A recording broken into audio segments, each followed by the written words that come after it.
The next thing we're going to talk about in energy is a few of the basic forms, but just a little more in depth.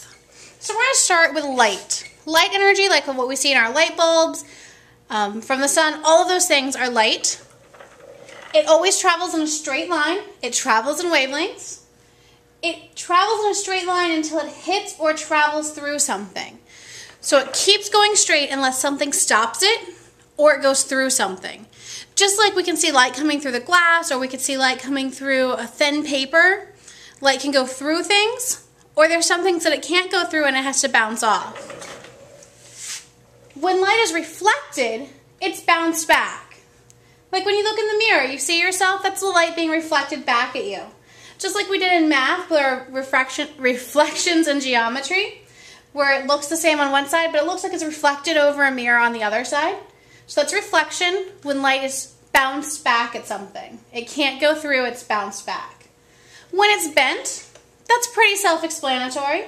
It looks bent. When you look into water, either if you're fishing or if you're looking in your drinking glass and there's a straw in it, it looks bent. It doesn't line up. This is called refraction. That's the academic language for this word, refraction. It just means that it's bent. And the last way is absorbed. It means it's soaked up. In Florida, we get to see this example a lot. If you wear a dark shirt outside in the sun, it's going to be really hot. It's going to soak up and absorb all of that sun, all of that light. But if you wear a lighter colored shirt, it doesn't soak up as much. It doesn't absorb as much. Just like some paper towel brands absorb more liquid than others, different colors and different surfaces absorb more of the light that is in the air and in the atmosphere, and it gets warmer on them or in them. Our next form of energy is heat. Another thing we know a lot about in Florida. We can make heat by causing friction, rubbing things together, just like they're starting a fire here. They rub their hands back and forth on a stick, and eventually on the other stick it starts to make some heat. If you rub your hands back and forth, you get friction. It gets warm there. It's a buildup of heat caused by rubbing things back and forth. Now, some other forms of heat that you may not be as familiar with are conduction, convection, and radiation. The solar or thermal energy that comes from the sun is radiation. This is heat that's moving away to cooler objects. This is my little burner here. Sorry, you know, my lovely pictures. So this is our burner here on the stove when like you're making your boiling water for macaroni, because your favorite dinner is macaroni and cheese. So here's your burner. These are heat waves that are radiating out. They're going further and further. They're going to find cooler places. They don't like to be where it's warm. They want to spread out. They want to claim some new territory. So that's radiation. Just like we get from the sun, or if you put your hands over a fire, like near it to warm them up, you're feeling radiant heat. It's radiating. Here's our pot again. Kind of like the water cycle. Think about this one. Remember when water's in lakes and ponds and rivers, the sun's light heats it up, gets it warmer, and hot air always rises. It goes up. So here, instead of having the sun's light, this is a burner that's getting it warm. So the burner is warming up the particles on the bottom. These particles go up, and as they go up, they lose some of their heat. They lose some of that energy. And when they get to the top, just like in the water cycle, when things get to the top, they get cooler, they get colder, they start to kind of go back down. So hot things rise, cold things sink in water and air. So we have convection happening here. When it's rising and falling, rising and falling. That's because those hot particles move upwards, and as they cool down, they move back down. So heated particles move away from the heat source. Cold particles move back. Hot, cold, hot, cold. They're not changing heat with other particles. They're just losing that energy. Now this one is one I hope you're not too familiar with. Conduction. In our illustration here, someone's touching the pan. Oh, and that pan handle is hot because of the direct contact to the heat source. This pan is touching the burner.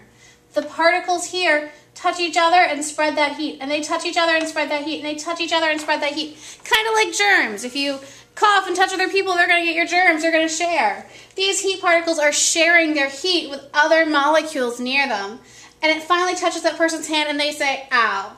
So heat can be made by friction, convection, radiation, or conduction. The last form of energy that we're going to hear about today is sound. And I know, sound sounds like a babyish topic, but we're going to get a lot more in-depth when we talk about sound. Sound is made by things that vibrate, things that are moving back and forth. How fast or slow something vibrates, goes back and forth, determine its pitch, how high or low it is. Sound is traveling in waves when it travels. It starts in troughs, like a valley way down at the bottom. Then it goes up to a crest, it gets higher. Then it goes down to the trough and up to the crest. Just like a wave on the seashore, comes in, goes down, comes in, goes down. Scientists measure how fast something is vibrating by measuring its frequency. The frequency is how soon it takes from it to go from its trough to its trough or its crest to the crest. So they're measuring the distance between one sound wave and the next. The shorter that distance is, the higher the pitch, the faster the thing is vibrating. It's going really, really, really fast here in our short wavelength. We have a really, really high frequency like Alvin and the Chipmunks. Over here we have another wavelength. These are further apart from the crest to the crest and from the trough to the trough. So these are lower frequency sounds. They vibrate lower. So again, sound is made by things that vibrate. How fast or slow those things vibrate determines its pitch, how high or low a sound is. And we look at how fast it's going by looking at these wavelengths. How far it is from one trough to one trough, or one crest to one crest. The shorter that distance is, the higher the sound's going to be. You can kind of think about it as little short kindergartners. They talk like this. They talk a little bit higher. Their wavelengths are shorter. The frequency is higher. The pitch is higher.